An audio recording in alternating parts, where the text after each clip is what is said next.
My guest this week is David Ungar. He is a writer, a podcaster, and founder of Opposing Points Media. And the most important title for this conversation is Millennial. I wanted to have him on to get a millennial's take. I think they've been maligned unfairly by my generation and others, and wanted him to explain how they see the current cultural climate. David, welcome to the show. Good to join. Charles, how are you? I'm doing great. You were kind enough to have me on your podcast. That's not necessarily why I invited you on, but I thought it would be good to talk because I talk to a lot of people. You know, I do a lot of talking, but I do a lot of listening too, and I talk to people that have different backgrounds. We're always talking about what's the thing they talk about today? Everybody's lived experience and my truth. There's only one truth, but there's lots of lived experiences. So I think that it's nice to get perspective from other people, even if they see things like you, but they're coming from a different place. And so I talk to people my age and I talk to people that talk about race. So I said, let me get a millennial on to talk about millennialism. I made that up. Mm-hmm. So you're a millennial, a white male millennial. You are a conservative-leaning white male millennial who grew up in the liberal Northeast. So talk a bit about what it's like moving through the very liberal environment and living your truth. I think growing up, everyone kind of had the shared opinion of liberal values good, conservative values evil. I even, growing up in middle schools and high school, growing up with conservative parents, I had a little bit of a different perspective. But you still feel, what they call cancel culture today. You still felt that kind of social pressure, even when I was in like an AP Gov class in high school, like, oh, David's the lone person that disagrees with this. I had one person who in particular spurred my drive into learning more. I love to read now, but my dive into this was spurred by someone who just always annoyed me during the Obama presidency, about things that were being done. And I told him in 2011, this economy is not going to last. And he kind of laughed at me, and now people can't, afford houses and stuff like that. So I think I always kind of grew up having the only minority opinion, but I also was afraid to speak up about it too. And I think that problem has only gotten worse as I, went through college, and the same people basically from the Northeast in New York go to college, and where I am. So it kind of followed me, and I still felt like the silencing, and that was kind of when Trump was running, and just the cancel culture you saw it just foment from when I was growing up into where it is now. So this person that you tell, was this a teacher? There were teachers too. It would be like, oh, do you oppose this, obviously, right? And it's like, they take show of hands, and if you're the only one that disagrees, that's a pressure cooker. But right. It happened to be a couple of students that were like very big Clinton fan girls or boys or whatever it is that would just make comments to me. I would never bring up politics. It wasn't my MO, but I was just conservative, and they would just kind of come out of left field, literally. And bring up things. That's interesting on itself. I mean, see, this is why it's important to hear this stuff. And it's probably, like you said, worse now. But if I go back, I'm an old guy, mm-hmm. But I don't remember not just the teachers, but I also don't remember my classmates in high school talking about politics regularly. I'm not saying it never came up, but it wasn't high on the priority list. It wasn't something that we debated and argued about.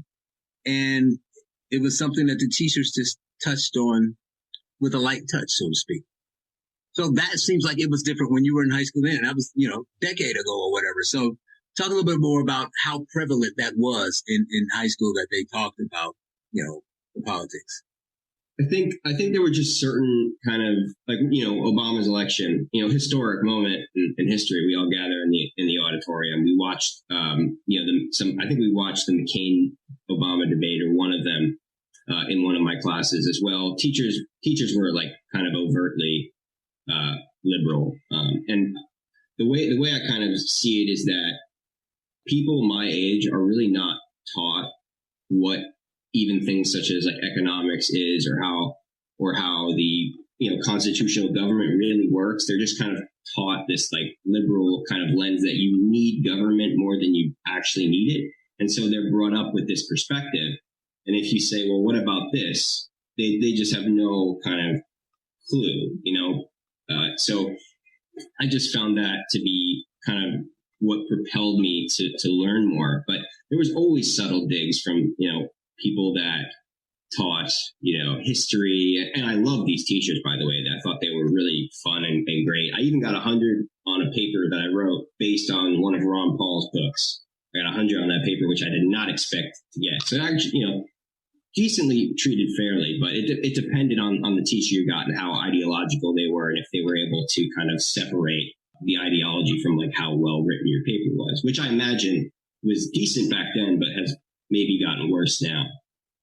Now, would you say that not all the time, but on average, that these teachers were more likely to tell you how things are and should be rather than teach you, facts and processes and about democracy and the Constitution? So it's more, instead of doing that in the way that kids will come out and, regardless of their political ideology, understand the system that they seem to hate today, but at least understand it.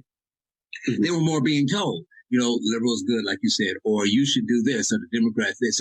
So not necessarily heavy-handed, but they're still not really teaching just from a clear, factual point without putting their feelings in it. It was more like telling you, this is what you should do. You should go out into the world and do this, or you should believe this. Is that kind of what you saw? I don't blame them. I think they're taught that way in their when they get their teaching licenses, or whatever it is, their higher education degrees. There were so many facts that were left out of curriculum, and I don't know whose decision that was, but just simple things. Like you mentioned in your book, how, the Native Americans had their slaves with them. That seems like a one sentence on the Trail of Tears, right? That seems like a one sentence thing that you can add to a textbook, right? Like, that's not a big deal. Like, I'm sure it's a well documented fact, right? Or if you read some of Thomas Sowell's books, there's basic historical things in that book that I would never have come across if I wasn't open minded to who he was or who he is actually when he's writing this book. So I don't think we were exposed to history as it was or is, but a certain version of it that told a tale that we needed more government and that's why we're here, and this is normal. This is normal. So, just like I talk to the generation after me, I know we all see the social media and the news, but that stuff can be skewed. Do you have people that you talk to and people that that are, 5 to 7 years, maybe more, younger than you, that can tell you firsthand accounts of how it's worse than what it was when you were in school?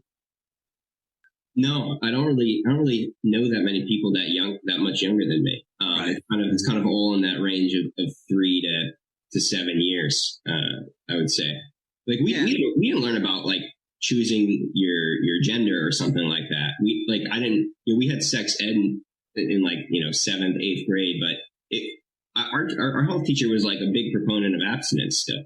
Like that, the best way to prevent this is abstinence. Like that was still going on. Like I didn't interrupt about that. I know some people did at the time. Like, why are you teaching sex ed to 7th or 8th grade? But people were engaging in some of these acts in 9th grade and stuff like that. I think that switch was just flipped really quick, so we jumped to that quick. But what about race? What were conversations surrounding race like? Never came up. Wow. Slavery was discussed, but when I started hearing about what you would call woke, that was probably in college, like my senior year, and I was just like, what? Why are these people laying in the street, like blocking cars, like not breathing? Like I can't breathe, Like this was sudden, and there's kind of a weird split, I think, among millennials that I know, and I come from the millennial that didn't experience help graduate into the recession of 08, the latter end of it.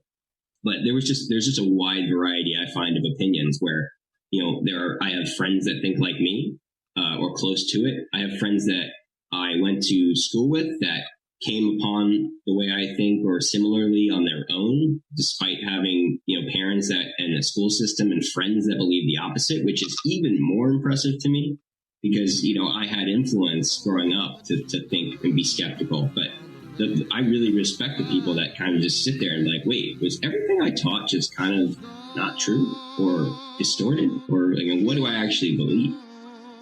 Coming up, more with David Ungar, founder of Opposing Points Media. You're listening to The Charles Love Show on AM 560, The Answer.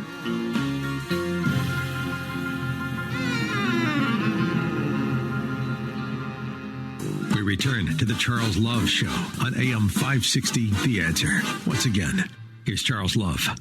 Are you tired of summer nights in May? Welcome back. I am continuing my conversation with David Ungar, founder of Opposing Points Media. And I started this conversation by saying his generation had been maligned, and we go into this in detail, and I get his opinion. I believe that because of the tech surge in social media, that unlike other generations, their generation was kind of broken up into smaller generations, and you can be 2 years apart and grow up and think totally differently. And I get his opinion on this idea. I would think that my brother is still a millennial. He's 7, 8 years older than me. And, just the differences in like the gaming systems or the speed of the internet. I did have a few years of when you had the dial-up, right? And you couldn't pick up the phone and You got mail. And that sound. Right. Yeah. And, I think Facebook came out when I was in 6th or 7th grade. Or sometime around. Wow. So look, you and your brother. So let's let people hear that. So you and your brother are in the same generation. Mm-hmm. Facebook came out when you were, and you said 7 years older. He's 7 years older. Right. So Facebook came out when you were in 6th grade. That means he was in college. Yeah. It was originally only for college kids, right? Right. It's a whole different thing. So it's not like you were even on it when you were in 6th. So by the time you got on Facebook, he was a grown man.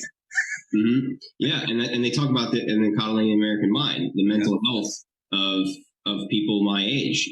His age grew up; they were adults when they had the what's it called, like the FOMO. You see people happy, right, and phones and social media. They didn't have to sit in class and try to not to be distracted. They didn't have a cell because it's like technology. First, the cell phone came out. And then the affluent people had it. Then it trickled down. Then some people had it. By the time everyone had it, right? So that's the problem. My generation would look at them and say, these millennials grew up and all this other stuff. And those people like your brother were like, what are you talking about? Right? Mm-hmm. I didn't get my first cell phone until I was 24, right? And we're like, what? Yeah, smartphone? I was working at an ad agency when I got a smartphone. I'm a grown man, but we just lumped you all in together. And reading coddling helped me realize that. And then obviously meeting some people at different ends of the spectrum, I'm like, you aren't even, it's like night and day. And I don't think other generations really had that. No. I had a cell phone in 7th or 6th grade when I was in middle school. And it was a flip phone.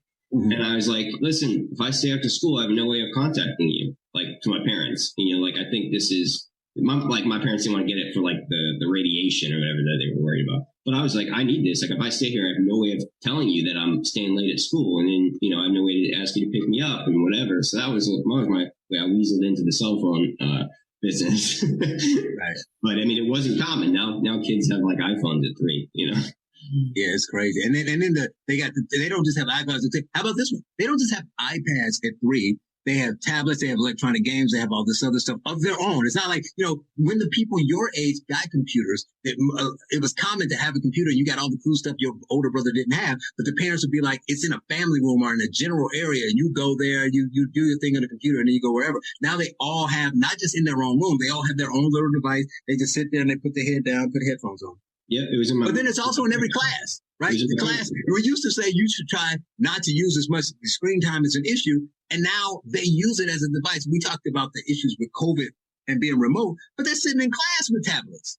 Mm-hmm. Yeah. You had to have an exception to have a computer in high school, at least. In college, you could, but you had to have an exception. Your handwriting had to be so damn illegible that you couldn't read your own notes that they would let you use it to a computer. This isn't funny. I had generation after you, a high school student, on talking about, really she was talking about the other stuff, the race, the politics, how much that happens in school. But I'm like, come on, I got an 17-year-old here. I got to ask some questions like how you learn or whatever. Now, this is an A student going to a prominent college when she graduates. And I asked her about notes, and she said she hadn't written a note, taken notes, written anything. She takes notes typing written anything with a pen and paper since she was in 6th grade. Wow. Blew my mind. She said that, I said, obviously, well, you all get tablets. I mean, obviously, they got serious blockers and firewalls so you can play in the games and all this stuff. She's like, mostly the boys, but all the kids find a way around it, so they play games and don't pay attention to the teacher. She said, social media we have, because we do assignments using politicians and news people's Twitter feeds.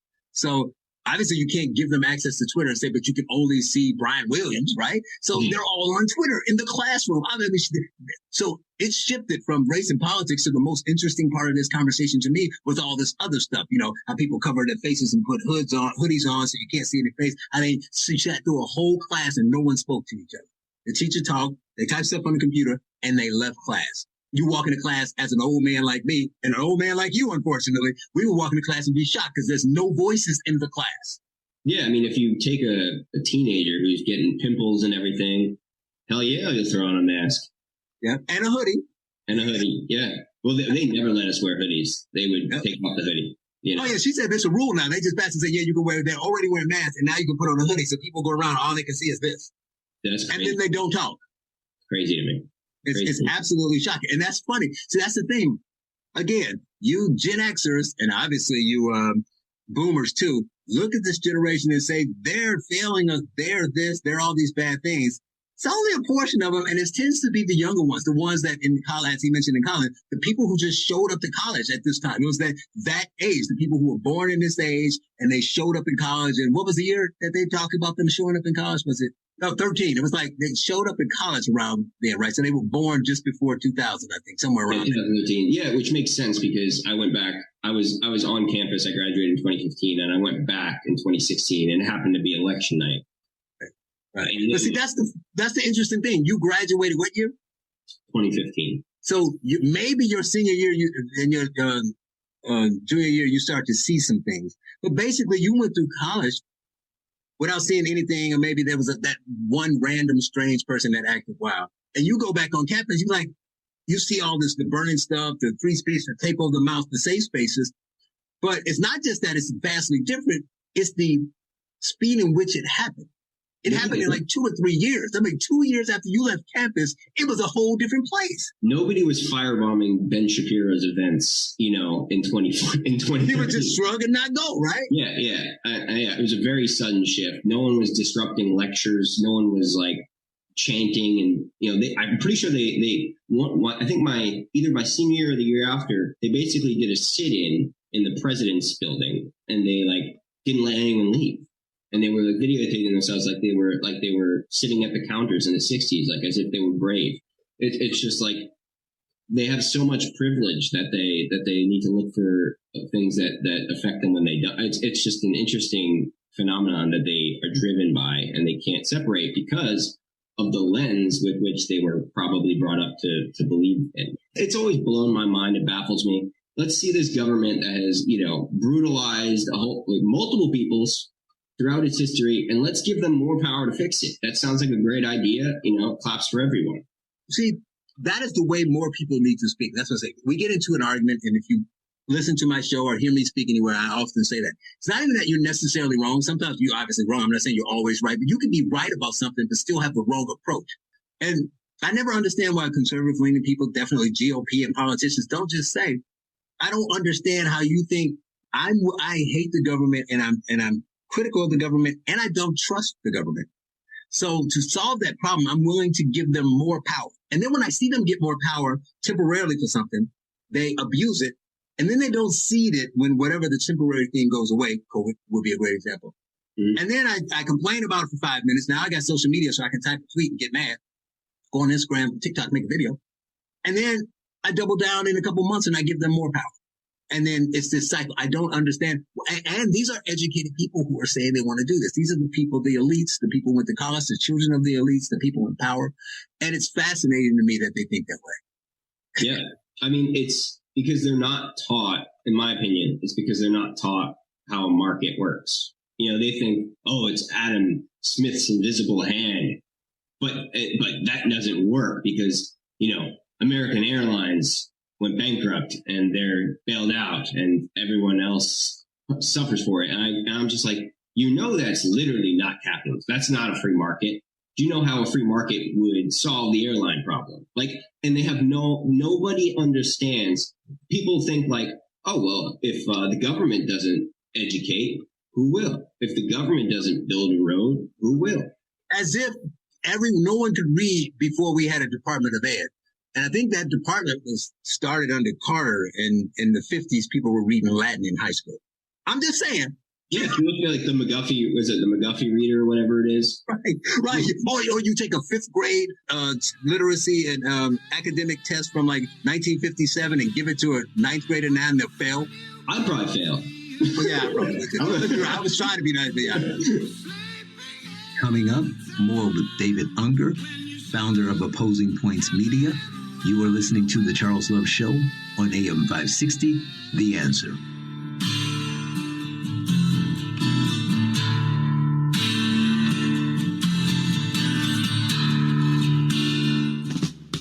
You're listening to The Charles Love Show on AM 560, The Answer, with your host, Charles Love. Welcome back. I am continuing my conversation with David Ungar, founder of Opposing Points Media and Millennial. And since we talked about how there's vast differences between the way people think within his generation, I wanted to ask him about dating, find out what that's like being a conservative millennial in a generation of very liberal people, and how you navigate that in the last couple of years while dealing with the difficulties of the situation surrounding COVID. Now, back to this millennial thing, back to you, this conservative millennial. You also had to navigate the dating scene while conservative and while swimming. You're right at that age where, if depending on the age you want to date, a few years younger and a few years older than you, that you might run into a few of the people with the weird, I won't use the W word, people with the weird worldviews. So how has that affected that part of your life? Well, I think my political ideology informs a lot of my morality in terms of like what I think, government should be doing and whatnot. And I think a lot of people my age today know their one night stands better than they know the Constitution, and that's just a fact. Like they wouldn't know if they. So you go on these dates. You've seen the movie It's a Wonderful Life. Yep. You remember when he kind of comes back to his reality and he walks up to Violet and he's like, "Let's just take our shoes off and run in the grass with the sprinklers on." And she's like, "What the hell are you talking about?" That is how I felt dating, because I would everyone's like, "Oh, you should not," the dating apps, they have these prompts like, "You should not go out with me if," and they're like, "If you don't like skiing," as if that's an important thing. Or like, if you're not willing to skydive over the Swiss Alps with me. I'm like, you're 20. You went backpacking after college with no job. If I asked my dad to pay for my backpacking, he would probably just give me a JanSport and tell me to walk to school. Like, it's just the total values, where if you start talking about real things, they'd have no opinion. They have no opinion about it. Or if they do, it's informed by what they heard in the news or their gut instinctual reaction. I was at a New Year's party a few years ago, or it was a housewarming maybe a few years ago, and I'm just standing there just watching people, and I just hear that, I overhear people saying, "Oh, Republicans are evil," to her friend. And I'm just like, is that really the black and white that you operate in? Most people there were talking about sports or something like that, but there's just a few pink hair type, and they're just like, "Well, Republicans are evil." And I'm thinking to myself, I always like to step away from that, because I think a good example of this is the abortion issue. If you take it at large, right? So Republicans are evil because they want to restrict abortion. Liberals are evil because they want to stab babies, right? And if you just kind of separate that, and it's all just depends on their views of like what they value in their things. Just because like the person that wants to restrict abortion or whatever doesn't hate women. He just believes that, in God, and he believes that, or she believes that, this baby is a life. And it's like, this is the divide, and they both kind of glob at each other rather than kind of starting from the starting point where like, hey, I recognize that you're a human and that you are not necessarily the devil incarnate. There are some that are, but generally speaking, you're not. So you're talking about dating in the Republican at the party and all this other kind of stuff. And you said that people put stuff in the profile. You were talking about, don't reply to me if you don't ski or don't like this kind of stuff. At what point, because I'm sure it's happened, I can't even ask you if it happened. At what point did it start going from don't reply to me if you don't like to ski to don't reply to me if you're a Republican or if you're not pro. That was from the beginning. Like, I think in 2016 was like the first time I opened one, and it was just, if you voted for Trump, swipe the opposite direction of your voting way. It became people's way of life. And to some extent, I don't disagree with vote. Like, it wouldn't work out if I was with a radical leftist, right? Like, it just wouldn't work out if she thinks that whatever the issue of the day is, that I should be able to swim versus toddlers, changing my age, like in a competition. So it just wouldn't work out. So I can respect that, but I think there's a sort of an equivalency that they fail to realize exists between the parties. Like, these are not the Republicans and Democrats. I always say that they're kind of just as bad as each other, or worse. Republicans will often say, let's reduce government, and then propose $3 trillion in spending and bombing foreign countries with drones. So, they each have their kind of issues. One is focused on social welfare and what they call liberal values. And then the other is focused on, the opposite, which is, war machine historically, or weapons sales. The Republican takes president or Democrat, you can be assured that there's going to be some war going on, without much exception to that. So I think that's when it started in like 2016. It was already pretty divided, right? If you mentioned you were a Republican, it was or that you didn't vote liberal, it was automatically assumed that you were a racist and a bigot and that it would not work. And then the vaccines made it even worse. Then they added another element to, selecting whether you were vaccinated or not. So it just kept piling on. Coming up, more with David Ungar, founder of Opposing Points Media. You're listening to The Charles Love Show on AM 560, The Answer.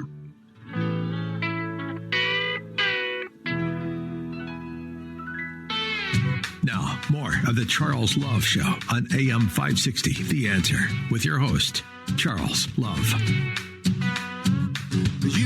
Welcome back. I am continuing my conversation with David Ungar, founder of Opposing Points Media. And in the last segment, I asked him about the difficulties of dating, being a conservative and amongst mostly liberals, and the issues that arise with COVID. And we kind of got off on a tangent talking about abortion. So here we finish our conversation about the difficulties in dating during COVID and in a hostile political environment.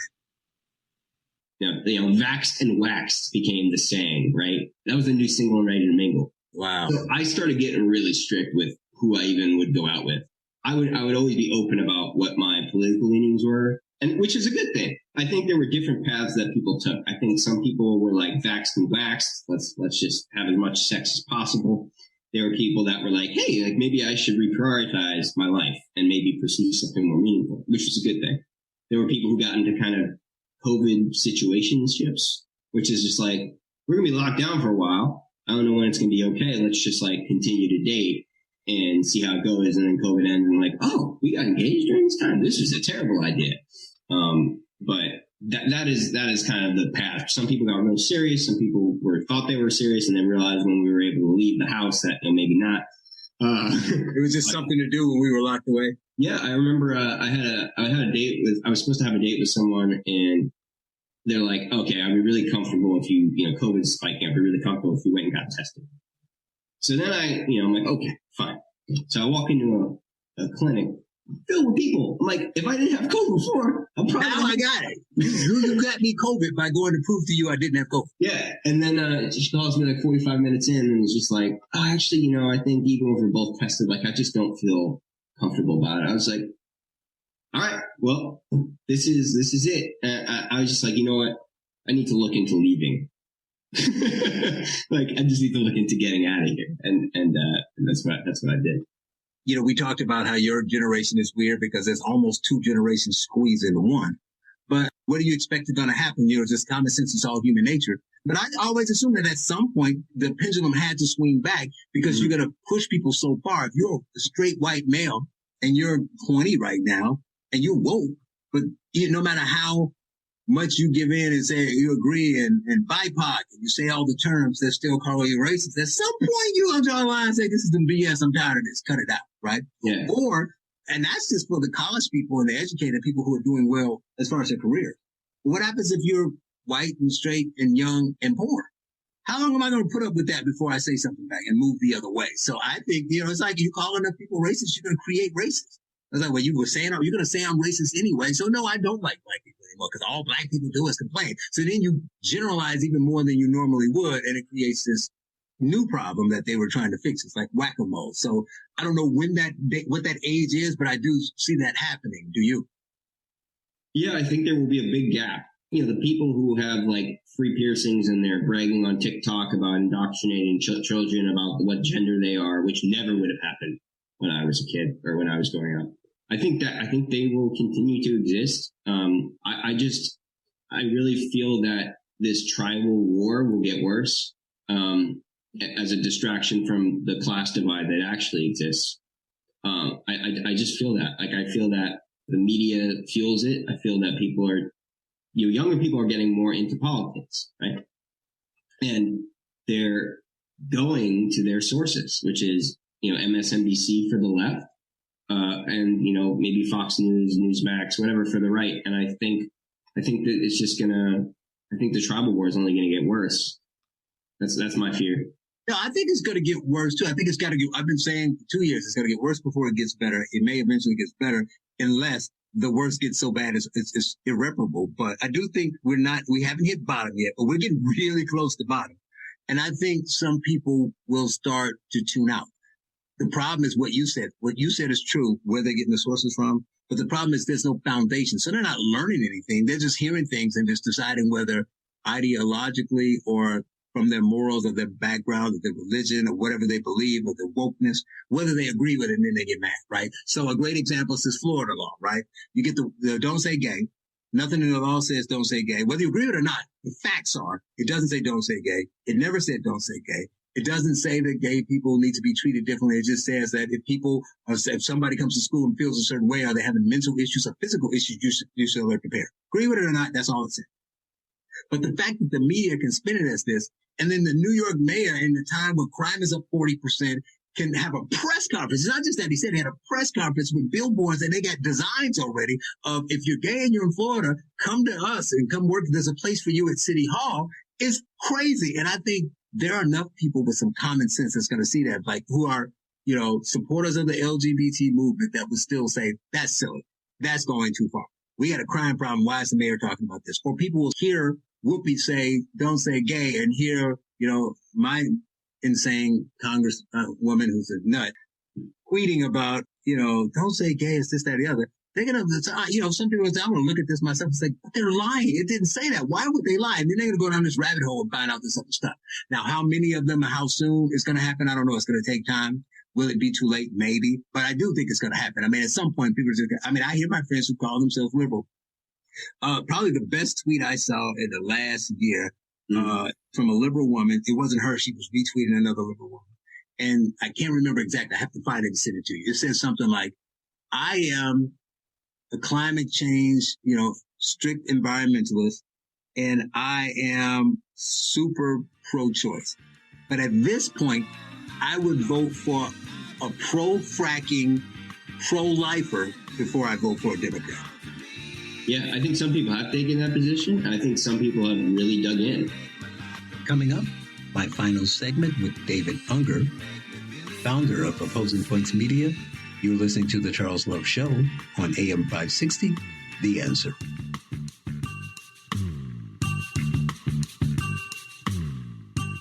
The Charles Love Show continues on AM 560, The Answer. Here's Charles Love. Welcome back. This is my final segment with David Ungar, founder of Opposing Points Media. And here we discuss whether things will get better and the difficulty he faces having these conversations with his liberal friends. I think you're right about the pendulum shift. what I worry is how far it has to shift from. I talk to liberal friends, and it's just kind of a discussion of, well, where's the line? Where is the line where something that you said ruins your life? And it's like, well, the intentions I had when I said that were good, so clearly it'll never happen to me. And I think for some people, their life has to literally be destroyed, personally destroyed, before they wake up. Because, cancel culture is not a thing. Or I would never lose my job over this, or I would never lose my job because I'm white, or I would never lose my college admission because I'm Asian, or XYZ. I think we're getting to a point where it has to literally destroy someone's life in some cases. But I want to leave on this. You had a conversation with me about some conversations you have with your more liberal friends and how you try to have reason with them and they just say some odd things. You're like, wow, man. But they'll say, you're right. What? And they go off in the deep end. And one of the most interesting was the trans issue. Mm-hmm. Playing devil's advocate and saying, well, how do you know what a woman is, right? So talk about how that or any other topic, how your friends who are liberal argue in support of some of these things and say, I don't necessarily agree with the hard left, but I can see where they're coming from and how that is so difficult to have normal conversations with. Basically, in our entire history, and this is the point I think is being made by some people, is that we've never had to answer the question of what's the difference between a man and a woman. What makes a man versus a woman? Is it chromosomes? Well, that's really subjective. When you get into the postmodernist argument, why isn't the son's name like Ahulu or something like that, or like Chatwa? Like, nothing. How do we communicate with each other? So I think the point being made is that we've never had to define this. If you take a trans woman and a man, can you really distinguish them? Other than, if you look at their bone structures or their skeletons or stuff like that. So even while agreeing with me that some of this stuff is beyond the pale or wrong, you still need to, our laws still prevent discrimination and they recognize gender identity. So within the legal framework that we have, you have to define a man and a woman and what they are. I can appreciate the argument, but the fact that we're there is just absolutely badness, in my opinion. Because I think trans people do exist, but I don't care that they exist or whatnot. But this thing with women competing against men, and I bring up, Rachel Dolezal thought she was black. She looked black if you looked at her, a little bit light skinned, right? But she looked black. She was ahead of the NAACP. She faked like 7 hate crimes against herself. And, it took like someone, I don't even know how it went that long. Like, no one looked her up and said, how's my old friend Rachel doing on Facebook? She's ahead of the NAACP? What? She's white. What's going on here? So, I think we were having that back and forth. But at the end of the day, there really is no argument for what a man versus a woman is, other than if you legally define it now. And that's just where we are. And I recognize that point, but it's just insanity to me and to you, but it's not insanity to other people. And I think the biggest part that you're right about there isn't about what the definition is. It's the fact that normative people feel it's necessary to define it. So we haven't had to define it for millennia.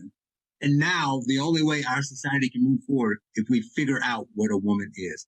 And you don't think that's a problem? If not, then we definitely are further down the road than we should be, and we're in a danger zone. But David, I guess we'll end it there. He is David Ungar from Opposing Points Media. David, thank you for your time. Thanks, Charles. Good talking.